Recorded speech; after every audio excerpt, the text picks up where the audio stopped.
Praise the lord. నిజమైన స్వరం.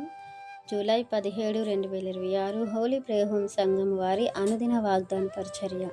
నీవు ధన్యుడు వగుదువు, నీవు ప్రత్యుపకారం పొందుదువు. లోక సువార్త 14వ అధ్యాయము 14వ వచనము. ప్రియమైన దేవుని వారలారా, మనము ఎందుకు ధన్యులమవుతాము, దేని నిమిత్తం ప్రత్యుపకారం పొందుతాము అనేది మనం ఇక్కడ ఆలోచిస్తే, ప్రభు అంటున్నారు, నీవు విందు చేస్తావు కదా, విందు చేసేటప్పుడు నీ స్నేహితుల్ని, నీ బంధువుల్ని, ధనికుల్ని, నీకు తెలిసిన వారిని పిలిచి నువ్వు విందు చెయ్యకు. ఎందుకంటే వారి దగ్గర ఉంది కనుక నీవు వారికి పెడితే రేపొద్దున వారు కూడా నీకు పెడతారు, అప్పుడు నీకనేది ధన్యత రాదు, నువ్వు పెట్టిన దానికి విలువ ఉండదు అంటూ, మరి నువ్వు విందు చేసేటప్పుడు ఎవరిని పిలుస్తావంటే బేదలను, అంగహీనులను, గుంటివారిని, గుడ్డివారిని పిలువు. ఎందుకంటే వారి దగ్గర నీకు ఇవ్వడానికి ఏమీ లేదు. నీవు పెట్టినది వారు తిని సంతోషించి నేను దీవిస్తారు. వారి ఆనందాన్ని బట్టి, వారి సంతోషాన్ని బట్టి దేవుడు నువ్వు చేసిన కార్యానికి విలువ కడతారు.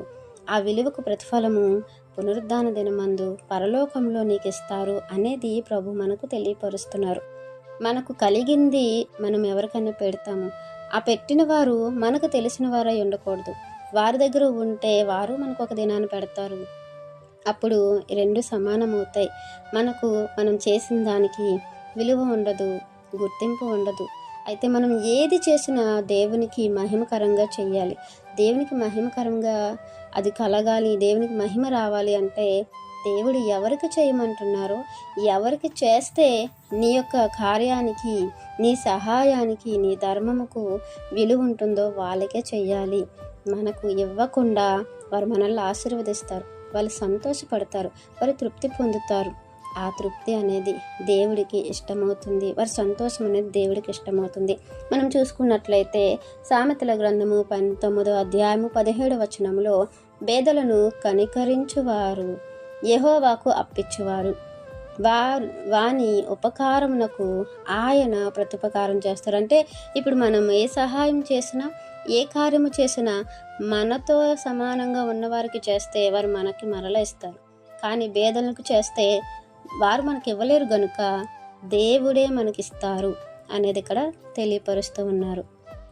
అలాగే మనం చూసుకున్నట్లయితే సామెతల గ్రంథము 14వ అధ్యాయము 21వ వచనంలో, తన పొరుగువాన్ని తిరస్కరించేవాడు పాపము చేయువాడు, బేదలను కటాక్షించేవాడు ధన్యుడు. ఆ ధన్యత మనం పొందుకోవాలని దేవుడు కోరుకుంటున్నారు.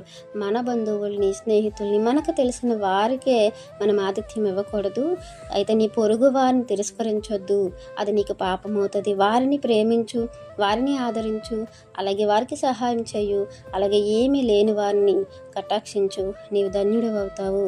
ఆ ధన్యతకు తగినటువంటి ప్రతిఫలాన్ని, ఆ ధన్యతకు తగినటువంటి బహుమానాన్ని దేవుడుగా నేనే నీకు ఇస్తాను అని అంటున్నారు. కనుక ఆ ప్రత్యుపకారం మనం దేవుని దగ్గర పొందుకొని మరి గొప్ప ధన్యతను మనం అనుభవించాలని ఈ వాక్యం మనందరి జీవితంలో దేవుడు ఫలింప చేయాలని ఆశిస్తున్న వారు దైవజనులు బ్రదర్ పి నెహెమియా గారు. God bless you. ఆమేన్.